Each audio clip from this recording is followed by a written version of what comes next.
परवरदिगार अपनी तरीक़े मुस्तफ़ा को छोड़ना है वजह बर्बादी, इसी से कौम दुनिया में हुई बेइक़्तिदार अपनी।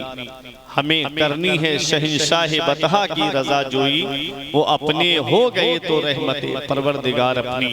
जरा मोहब्बत से दुरूद पाक पढ़िए, अल्लाहुम्मा सल्ली अला सय्यिदिना व मौलाना मुहम्मदिन व बारिक वसल्लिम सलातुम व सलामन अलैका या रसूल अल्लाह सल्लल्लाहु तआला अलैहि वसल्लम। इस्लाम था, इस्लाम है, इस्लाम रहेगा। कुरान था, कुरान है, कुरान रहेगा। और इस्लाम की गर्दन पे हुसैन इब्ने अली का एहसान था, एहसान है और एहसान रहेगा। इस्लाम की गर्दन पे हुसैन इब्ने अली का एहसान था, एहसान है, एहसान रहेगा।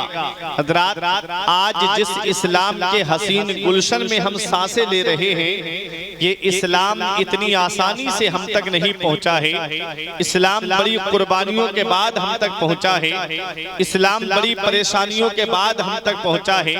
इस्लाम बड़ी दिक्कतों के बाद हम तक पहुंचा है। इस्लाम बड़ी कुर्बानियों के बाद हम तक पहुंचा है।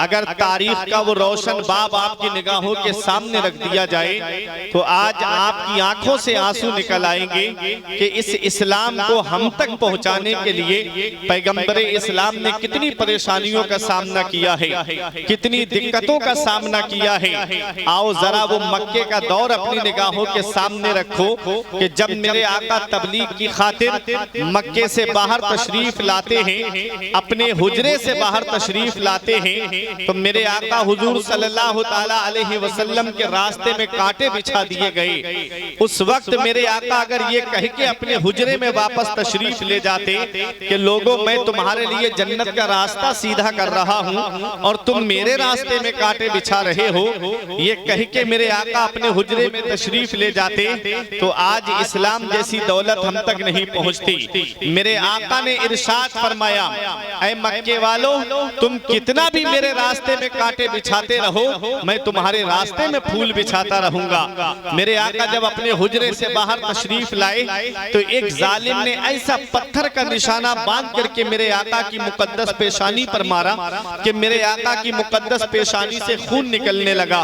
वो मुकद्दस पेशानी जिसके बारे में मेरा इमाम फरमाता है, जिसके माथे शफाअत का सेहरा रहा, जिसके माथे शफाअत का सेहरा रहा, उस जबीने सआदत पे लाखों सलाम। उस मुकद्दस पेशानी से खून निकल रहा है। मेरे आका अपने हुजरे में तशरीफ लाते हैं। बेटियों को बाप से एक अलग मोहब्बत होती है। हजरत फातिमा की नजर पड़ी, आंखों से आंसू निकल आए। हजरत फातिमा की रोने की आवाज सुन करके और शहजादियां आ गईं। शहजादियों के रोने की आवाज सुन करके उम्मुल मोमिनीन हजरत खदीजतुल कुबरा बाहर आईं। देखा कि नबी की मुकद्दस पेशानी से खून निकल रहा है। उस वक्त आपने अपने दुपट्टे को फाड़ा और पानी में भिगो करके नबी की मुकद्दस पेशानी से खून के असर को दूर किया। आज की अगर कोई औरत होती तो कह देती कि आपको क्या पड़ी है परेशानी उठाने की। आज की कोई औरत होती तो कह देती कि आपको क्या पड़ी है अपनी पेशानी लहू लुहान कराने की। ये कौम जहन्नम में जाना चाहती है तो जाने दीजिए। वो उम्मुल मोमिनीन थी, एहसान है उनका सारी उम्मत के ऊपर। अर्ज करते हैं, या रसूल अल्लाह, अल्लाह आपकी मेहनतों को जाय नहीं फरमाएगा। या रसूल अल्लाह, आप तबलीग कीजिए। मेरे आका हुजूर सल्लल्लाहु ताला अलैहि वसल्लम ने इस इस्लाम को हम तक पहुंचाने के लिए कितनी परेशानियों का सामना किया। जरा वो ताइफ का मैदान आपकी निगाहों के सामने होगा। जो उम्रा करके आए हैं या हज करके आए हैं, उन्होंने वो रास्ता भी देखा होगा जिस रास्ते से मेरे आका गुजर के गए थे। उन्होंने वो जगह भी देखी होगी, वो पत्थर भी देखा होगा जिस पत्थर से मेरे नबी ने टेक लगाई थी। लोगों ने वो बाग भी देखा होगा जिस बाग के अंदर मेरे नबी ने पनाह ली थी। अल्लाह अकबर, तारीख उठा करके देखो, जब मेरे आका ताइफ के मैदान में पहुंचे तो लोगों ने मेरे नबी पे पत्थरों की बारिश कर दी और मेरे आका हुजूर सल्लल्लाहु अलैहि वसल्लम की नालैन शरीफ खून से भर गई थी। आका एक पाए मुबारक उठाते तो पत्थर दूसरे पाए मुबारक में आकर के लगता, दूसरा पाए मुबारक जमीन पे रखते तो मेरे आका के पाए मुबारक में आकर के पत्थर लगता। मेरे आका एक बाग के अंदर तशरीफ ले गए, हवा के फरिश्ते ने आके कहा या रसूल अल्लाह आप हमें इजाजत दें, हम इनको पहाड़ों से टकरा करके मार दें। पानी के फरिश्ते ने कहा था या रसूल अल्लाह हमें इजाजत दें, इतनी बारिश करें कि ये यहीं पर डूब के मर जाएं। जिब्राइल अलैहिस्सलाम ने कहा या रसूल अल्लाह मुझे इजाजत दीजिए, मैं दोनों पहाड़ मिला देता हूँ, ये ताइफ वाले यहीं पिस करके मर जाएंगे। मेरे आका ने इरशाद फरमाया ऐ जिब्राइल मैं इस दुनिया में कहरो गज़ब बनकर नहीं आया हूँ, बल्कि मैं तो रहमतुल लिल आलमीन बन के तशरीफ लाया हूँ, मैं तो सारे जहान के लिए रहमत बन के तशरीफ लाया हूँ। मेरे आका इरशाद फरमाते हैं ये कौम मुझे नहीं पहचानती है, इनकी आने वाली नस्लें मुझे जरूर पहचानेगी, इनकी आने वाली नस्लें मुझे जरूर जानेगी। और तारीख बताती है कि वो कौम जो मेरे नबी पे पत्थर मारती थी, वो कौम जो मेरे नबी के रास्ते में कांटे बिछाती थी, दुनिया ने वो मंजर भी देखा कि उनकी पेशानियों से ऐसे चेहरे भी दुनिया में आए थे कि जो नबी के नाम पे गर्दन कटाते हुए नजर आए। आला हजरत पुकार के कहते हैं हुस्ने यूसुफ पे कटी मिस्र में अंगुश्ते जना, हुस्ने यूसुफ पे कटी मिस्र में अंगुश्ते जना, सर कटाते हैं तेरे नाम पे मर्दाने।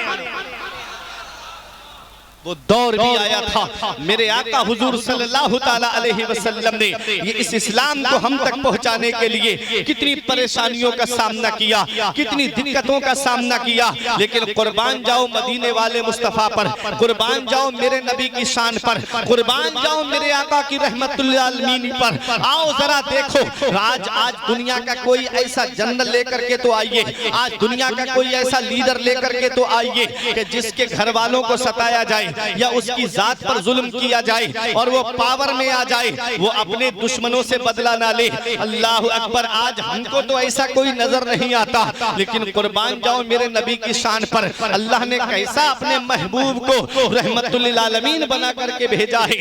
तारीख उठा करके देखो, जब नबी ने मक्के को फतह किया था, तारीख बताती है कुफारे मक्का निगाहों के सामने है। मेरे नबी इरशाद फरमाते हैं तुम मेरे बारे में कैसा गुमान करते हो? लोगों ने कहा हमने आपको करीम पाया है, हमने आपको रहम करने वाला पाया है, हमने आपको सखी पाया है। मेरे आका इरशाद फरमाते हैं आज मैं तुमसे वही कहूंगा जो मेरे भाई यूसुफ ने अपने भाइयों से कहा था, ला तसरीबा अलैकुमुल यौम, आज तुमसे कोई बदला नहीं लिया जाएगा, तुम सब के सब आजाद कर दिए गए हो। मेरे आका की निगाहों के सामने वो भी है जिन्होंने नबी पे पत्थर बरसाए, वो भी निगाहों के सामने खड़े हैं जिन्होंने रास्ते में कांटे बिछाए, वो भी निगाहों के सामने खड़े हैं जो नबी को गालियां देते थे। मेरे नबी ने सबको माफ फरमा दिया। आला हजरत बरेली से पुकार के कहते हैं ये वही है जो बख्श देते हैं, ये वही है जो बख्श देते हैं। कौन इन जुर्मों पे सजा ना करे, दिल को उनसे खुदा जुदा ना करे, बेकसी लूट ले खुदा ना करे। ये है मेरे आका की शान।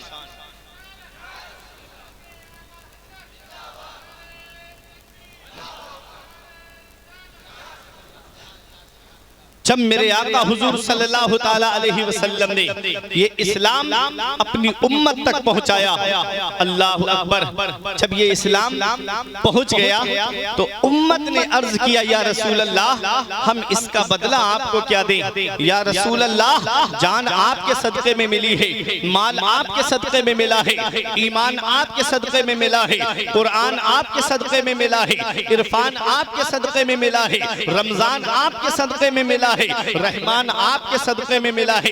या रसूल अल्लाह हम आपको क्या दे सकते हैं? या रसूल अल्लाह जो आपने तबलीग के जरिए इस्लाम हम तक पहुंचाया, या रसूल अल्लाह हम आपको उसका बदला क्या दे सकते हैं? अल्लाह कुरान में इरशाद फरमाता है कुल, ए महबूब अपने इन उम्मतियों से कह दो ला अस्अलुकुम अलैहि अजरा, मैं तुमसे कोई उजरत तलब नहीं करता, मैं तुमसे कोई उसकी कीमत तलब नहीं करता, मैं तुमसे कोई उसका बदला तलब नहीं करता, इल्लल मवद्दता फिल कुर्बा, अपने अहले बैत की मोहब्बत तुमसे तलब करता हूँ, अपने घर वालों की मोहब्बत तुमसे तलब करता हूँ। मेरे आका हुजूर सल्लल्लाहु अलैहि वसल्लम से पूछा गया, या रसूल अल्लाह वो अहले मवद्दत कौन है जिनकी मोहब्बत हमारे ऊपर वाजिब है? नबी ने इरशाद फरमाया, वो अली है, फातिमा है, हसन है और हुसैन है। अल्लाह अकबर, ये अहले बैत हैं। आला हजरत बरेली से पुकार के कहते हैं, क्या बात रजा उस चमनिस्ताने करम की, क्या बात रजा उस चमनिस्ताने करम की, ज़हरा है कली जिसमें हुसैन और हसन। रात मुख्तसर बयान करता हुआ चल रहा हूँ और बड़ी तेजी के साथ मैं आखिरी बात एक पैगाम के तौर पर आपके सामने पेश करूंगा। पहले आप इतना सुनिएगा। देखिए, अहले बैत के ताल्लुक से सबसे पहली तकरीर आपने अल्लामा सैफ रजा साहिब किबला से फजाइल अहले बैत और फजाइल सहाबा पे आपने मुदल्लल और मुफस्सल खिताब समात किया है। मैं उससे हटके कुछ बताना चाहता हूँ। मदीने वाले मुस्तफ़ा सल्लल्लाहु अलैहि वसल्लम से पूछा गया, आपके अहले बैत कौन है? तो तिरमिजी शरीफ जिल्द सानी बाबो मनाकिबे अहले बैत सफ़ा नंबर 422 की हदीस पाक है। अन अम्र इब्न अबी सलमा क़ाल लम्मा नज़लत हाज़िहिल आया इन्नमा युरीदुल्लाहु लियुज़हिबा अन्कुम रिजसा अहलल बैत व युताहिरकुम तत्हीरा फी बैत उम्मे सलमा फदअन नबी व फातिमा व हसनन व हुसैना फजल्ललहुम बिकिसा व अलीयुन खल्फा ज़हरिही फजल्ललहु बिकिसा सुम्मा क़ाल अल्लाहुम्मा हाउलाई अहलु बैती फज़हिब अन्हुमुर रिजसा वताहिरहुम ततहीरा।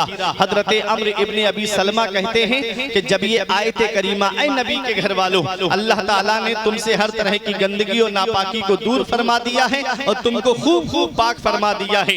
जब ये आयते करीमा हजरत उम्मे सलमा के घर में नाजिल हुई, फदान नबी और फातिमा था, तो मेरे नबी ने हजरत फातिमा को बुलाया, वह हसनन व हुसैना, और इमाम हसन और इमाम हुसैन को बुलाया, फजल्ललहुम बिकिसा, और अपनी नूरानी चादर के नीचे छुपा लिया, व अलीयुन खल्फा ज़हरिही, और मौला अली शेर खुदा मेरे नबी की पुश्ते अनवर के पीछे खड़े थे, उनको सामने किया, फजल्ललहु बिकिसा, और उनको भी चादर के नीचे छुपा लिया। कितने तन चादर के नीचे आ गए?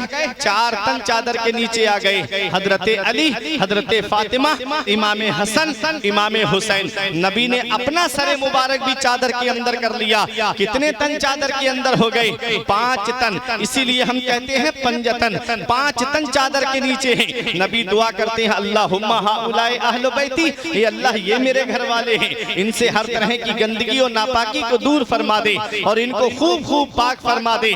पता चला अहले बैत में हजरत अली आते हैं, अहले बैत में हजरत फातिमा आती हैं, अहले बैत में इमाम हसन आते हैं, अहले बैत में इमाम हुसैन आते हैं। क्या बात रजा उस चमनिस्ताने करम की, ज़हरा है कली जिसमें हुसैन और हसन फूल। अब मैं जो बात बताने जा रहा हूँ, मैंने इस हदीस पाक को पढ़ा, अब इसमें एक नुक्ता मैं आपके सामने पेश कर रहा हूँ। नबी ने किसको चादर के नीचे लिया है? अहले बैत को चादर के नीचे लिया है। और नबी की चादर मुबारक क्या है?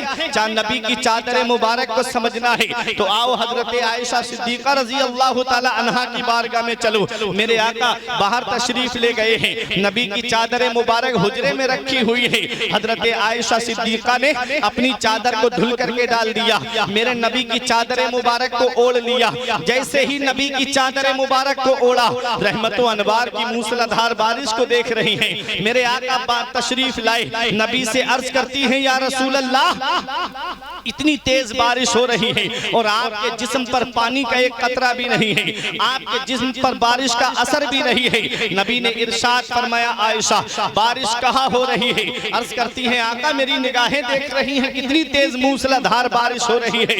नबी ने इरशाद फरमाया, आयशा तुमने ओढ़ा क्या है? अर्ज करती हैं, या रसूल अल्लाह आपकी चादर मुबारक हुजरे में रखी थी, मैंने उस चादर मुबारक को ओढ़ लिया है। जैसे ही चादर मुबारक का हटाना हुआ तो जो रहमत व अनवार की बारिश नजर आ रही थी, अब वो बारिश नजर नहीं आती है। अब बताना मकसद ये है, मेरे आका बाहर तशरीफ ले गए, तब हजरत आयशा सिद्दीका ने वो चादर मुबारक को ओढ़ लिया तो रहमत व अनवार की मूसलाधार बारिश को देख रही है। इधर नबी ने उड़ाया नहीं है, बल्कि हजरत आयशा ने खुद से ओढ़ा है तो रहमत व अनवार की बारिश को देख रही है। इधर मदीने की सरजमीन पर मेरे नबी ने हजरत अली को चादर उड़ाई है, हजरत फातिमा को चादर उड़ाई है, इमाम हसन को चादर उड़ाई है, इमाम हुसैन को चादर उड़ाई है, और खुद मेरे आका भी तशरीफ फरमा है। तो जरा सोचो, जब हजरत आयशा खुद से चादर ओढ़ ले तो रहमत व अनवार की बारिश को देख ले। नबी ने चारों को चादर उड़ाई है, तो हजरत अली ने क्या देखा होगा, हजरत फातिमा ने क्या देखा होगा, इमाम हसन ने क्या देखा होगा, इमाम हुसैन ने क्या देखा होगा। ऐ कांटा बनी के जिंदा दिल मुसलमानों, मेरा ईमान कहता है नबी ने मदीने में बैठे बैठे इमाम हुसैन को करबला का पूरा नक्शा दिखा। ये है नबी की चादर, ये है मेरे आका हुजूर सल्लल्लाहु अलैहि वसल्लम की मुबारक चादर। क्या बात रज़ा उस चमनिस्तान करम की, ज़हरा है कली जिसमें हुसैन और हसन फूल। अब एक बात और सुनिए, मेरे आका हुजूर सल्लल्लाहु ताला अलैहि वसल्लम की बारगाह नजरान के ईसाई आए। बात समझ में आ रही है आपकी? गर्मी आपको भी लग रही है, मुझे भी लग रही है, आपसे ज्यादा हमको लग रही है, क्योंकि ये जो दो लाइटें रखी हैं ना, बिल्कुल जाड़ों में जैसे आदमी अलाव के पास बैठ जाए ना तो दूर से हाथ सिक जाते हैं उसके, ऐसे ही ये जिस्म को सेक रहे हैं। लेकिन आप सुने, नजरान के ईसाई आए और नबी से आकर के कहते हैं कि आप ईसा अलैहिस्सलाम के बारे में क्या कहते हैं। मेरे आका ने इरशाद फरमाया, वो अल्लाह के बंदे हैं, अल्लाह के रसूल हैं, अल्लाह के पैगंबर हैं। ईसाई बोले हम आपकी बात नहीं मानते। नबी ने फरमाया क्यों? कहते हैं क्या कोई बगैर बाप के भी पैदा होता है? उनका मकसद ये था ईसाइयों का कि मोहम्मद सल्लल्लाहु अलैहि वसल्लम भी ईसा अलैहिस्सलाम को खुदा का बेटा कहेंगे, माज़अल्लाह। उन्होंने कहा कि कोई बगैर बाप के भी पैदा होता है। मेरे नबी ने फरमाया आदम अलैहिस्सलाम को क्या कहोगे? उनको तो अल्लाह ने बगैर माँ और बगैर बाप के पैदा किया है। लाजवाब हो गए ईसाई। कहते हैं ऐसा है, आप अपने घर वालों को ले आओ, हम अपने घर वालों को ले आते हैं और बाहर निकल के दुआ करते हैं रब की बारगाह में, जो हक पे है अल्लाह उसे बचा ले और जो हक पे नहीं है उसे गर्क कर दे। नबी ने फरमाया मुझे मंजूर है। मेरे आका ने फरमाया मुझे मंजूर है। दिन तय हो गया, वक्त तय हो गया। मेरे आका हजरत फातिमा के मकान पे तशरीफ लाए। मेरे आका ने इमाम हुसैन को गोद में लिया। इमाम हसन मेरे आका की अंगुश्ते मुबारक, उंगली मुबारक को पकड़ करके दाहिनी जानिब चल रहे थे। ठीक मेरे नबी के पीछे हजरत फातिमा है और हजरत फातिमा के पीछे मौला अली शेर खुदा है। ये 5 तन जा रहे हैं तौहीद खुदा बंदी की दलील बनकर। जरा मोहब्बत से बोलो सुभान अल्लाह। मेरे आका हुजूर सल्लल्लाहु ताला अलैहि वसल्लम तशरीफ लाए। होना तो ये चाहिए था कि शौहर आगे होता, बीबी पीछे होती, लेकिन ये कैसा काफिला है कि जिसमें बीबी आगे है शौहर पीछे है। तो सुनो, हजरत फातिमा तो ज़हरा के पर्दे का लिहाज रखा गया है। वो हजरत फातिमा जिनके सर के बाल को आसमान के चांदो सूरज ने भी नहीं देखा है, अगर हजरत फातिमा सबसे पीछे होती तो उनके कदम का निशान जाहिर हो जाता, जिस पर गैर महरम की नजर पड़ सकती थी। इसलिए मेरे आका ने अपनी बेटी को ठीक अपने पीछे रखा कि जहां नबी का कदम पड़े ठीक उसके ऊपर हजरत फातिमा का कदम पड़े और हजरत फातिमा के कदम का निशान जाहिर ना हो, ठीक उसके ऊपर मौला अली शेर खुदा का कदम पड़ जाए। वो मेरा इमाम पुकार के कहता है, जिनका आंचल ना देखा महो महर ने, जिनका आंचल ना देखा महो महर ने, उस रिदाए नुज़ाहत पे लाखों सलाम। सैयदा जाहिदा तैयबा ताहिरा जाने अहमद की राहत पे लाखों सलाम। सुभान अल्लाह सुभान अल्लाह। जिनका खमीर उनकी बेलौस तीनत पे लाखों सलाम। नाराए तकबीर, नाराए तकबीर, नाराए रिसालत, नाराए जनाब मौलाना फुरकान रजा साहिब क़िबला, नाराए तकबीर, नाराए रिसालत।